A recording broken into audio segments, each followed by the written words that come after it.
All right, if you're in the Milwaukee family where you have the Milwaukee batteries, you got the Milwaukee tools, congratulations, those are awesome. Milwaukee's a great brand to be in, but sometimes you need another battery, a couple other batteries, and you don't want to pay the high cost of the batteries that Milwaukee runs or the premium brand. Well, right here is your solution. This lithium ion 18 volt 5 amp hour battery.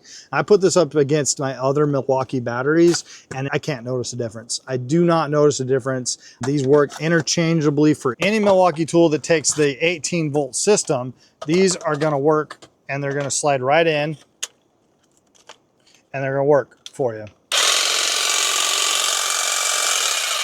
So any tool that takes a Milwaukee 18 volt, now this is a 5 amp hour, it probably comes in all different shapes and sizes, but if you only need one battery, you can use the same charger to charge these with. Same battery bank, everything's the same, it's just a different company that makes them. With a different company, you can get them, pick them up for a lot cheaper than the big brand names. So if you're in the market expanding your battery kit, I'd recommend this one for sure.